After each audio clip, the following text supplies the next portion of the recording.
Hi, I am Radha, ZEE Dropper for 2026. आज मैंने कुछ प्लान रेडी किया है फॉर जेई अप्रैल अटेम्प्ट के लिए। तो जनवरी अटेम्प्ट तो ऑलमोस्ट ख़त्म हो ही गई है। तो मैंने कुछ प्लान जो रेडी किया है, मे बी वो आप लोगों के लिए भी हेल्पफुल हो सकता है।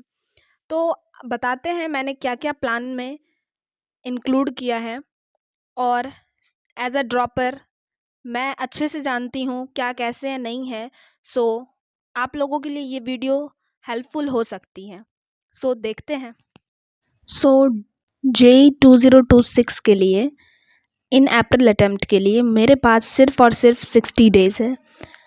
तो मैं सोची क्यों ना प्लानिंग किया जाए, जो क्या कैसे पढूँ नहीं पढूँ, क्योंकि बिना प्लान के तो कुछ मुमकिन ही नहीं है। और प्लान तो कर लूँगी, बट सबसे पहले की जो है प्लानिंग की, वो है कंसिस्टेंसी। अगर आपको सक्सेस होना है तो आपके लाइफ में कंसिस्टेंसी की बहुत ज़्यादा रिक्वायरमेंट है।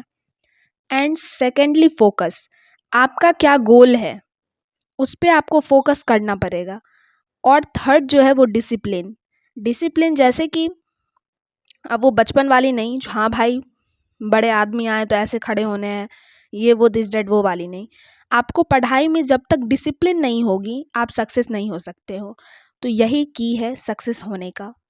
और जब आप सक्सेस हो जाओगे तो ये सब तो मैटर नहीं करता है, बट अगर आपके जो भी हैं पेरेंट्स एंड रिलेटिव्स सब बोलेंगे भाई सक्सेसफुल हो गया, बहुत ज़्यादा पढ़ता होगा, ये वो दिस डैट, अगर आप अभी नहीं सक्सेसफुल हो तो सब कमेंट करते ही होंगे, जो अरे यार ये इससे क्या ही हो पाएगा, कुछ नहीं हो पाएगा।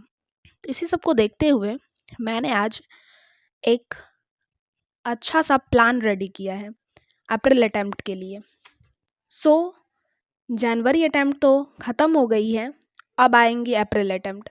तो जनवरी अटेम्प्ट में अब जो हुआ सो हुआ, वो तो रिज़ल्ट आने के बाद ही पता चलेगा क्या किया है मैंने और नहीं किया है। And first thing, syllabus. Syllabus एक ऐसा चीज़ है जिसे बहुत सारे स्टूडेंट कंप्लीट नहीं कर पाते, बैकलॉग और बहुत सारे रीज़न के वजह से, बिकॉज़ वास्ट सिलेबस है।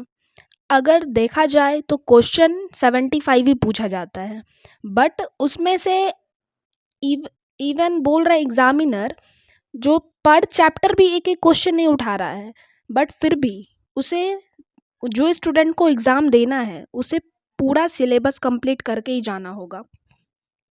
And second thing, revision. अब जो स्टूडेंट का सिलेबस कंप्लीट है ऑलरेडी, तो वो तो रिवीजन ही करेगा एंड पीवाईक्यूज़ लगाएगा। प्रैक्टिस बहुत ज़्यादा इम्पॉर्टेंट है।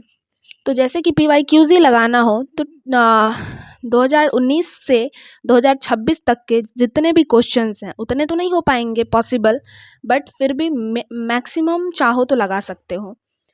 और अगर तुम्हें इन 60 डेज़ में अपने आप को प्रूव करना है तो तुम्हें 12 आवर्स की स्टडी करनी ही पड़ेगी, जिसमें 5 आवर्स तुम प्रैक्टिस को दे दो और 2 आवर्स की रिवीजन पर डे।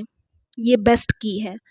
और बाकी के 5 आवर्स जो बचे हैं उनमें से, जैसे कि मेरा भी है रिमेनिंग सिलेबस, जैसे जो एडवांस में पूछे जाते हैं मेंस में उनका बिल्कुल वेटेज नहीं है, तो वो सारे चैप्टर्स मुझे भी करना है।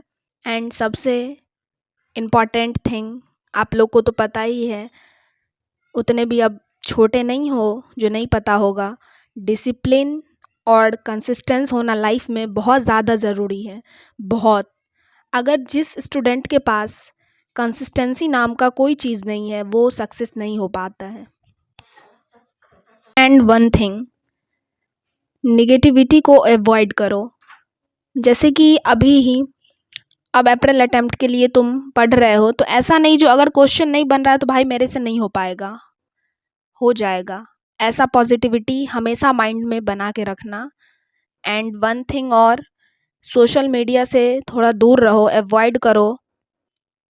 अब जो चला रहे हैं वो तो ऐसा नहीं हो सकता आईडी डीएक्टिवेट कर दिए और फिर मस्त पढ़ाई कर रहे हैं और टेंशन लगी पड़ी है जो सोशल मीडिया की आईडी डीएक्टिवेट कर दी हूँ।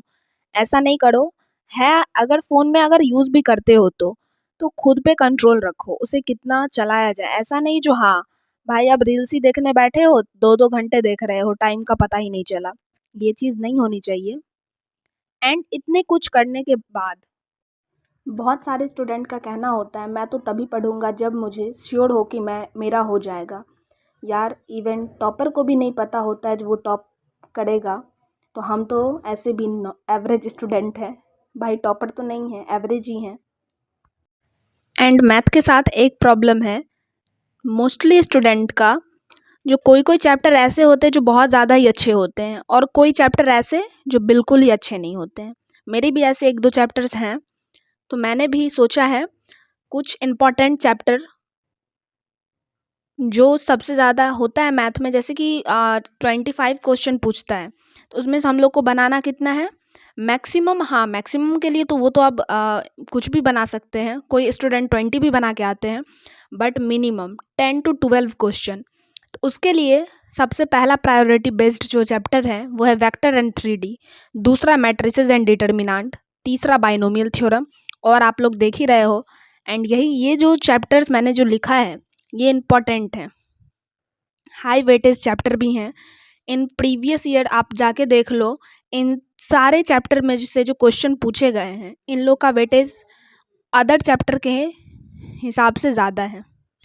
एंड केमिस्ट्री का ऑर्गेनिक का पार्ट बहुत सारे स्टूडेंट का लगा पड़ा होता है, but in inorganic and physical also in organic, मैं तीनों, अभी तो इतना ही चैप्टर नहीं है इम्पॉर्टेंट, इससे ज़्यादा है, बट मैं एक एवरेज लेके बता रही हूँ। सबसे पहला केमिकल बॉन्डिंग, पी ब्लॉक, ये सब बेस है केमिस्ट्री का। कोऑर्डिनेशन कंपाउंड, ये भी हाई वेटेज चैप्टर है। एंड आप लोग देखो मैं क्या क्या अभी तो ज़्यादा तो नहीं बताई हूँ, जो ही बताई हूँ आप लोग खुद से पढ़ लेना, एंड मे बी आप लोग के लिए भी हेल्पफुल होगा। तो वीडियो को यहीं एंड करते हैं। चैनल पे नए हो तो सब्सक्राइब कर लेना, कमेंट शेयर ज़रूर करना, and all the best for your April attempt. आने वाले जो अटैम्प्ट है अप्रैल, वो डेट तो आ चुका है, 1 अप्रैल से लेके 10 तक में एग्ज़ाम होगा। अभी तो रजिस्ट्रेशन वगैरह नहीं स्टार्ट हुआ है, तो उसके बाद ही पता चलेगा जो हमारा क्या शिफ्ट है, क्या क्या डेट है। तो अभी तो उसमें बहुत ज़्यादा ही टाइम है। तो तब तक मैंने सोचा जेई अटैम्प्ट अप्रैल अटैम्प्ट के लिए कुछ प्लान रेडी किया जाए। तो प्लान हो चुका है रेडी हमारा, और इस पे अब काम किया जाएगा। ऐसे नहीं रेडी करके रखना नहीं है, काम करना पड़ेगा, तभी कुछ हो पाएगा। सो वीडियो को यहीं एंड करते हैं।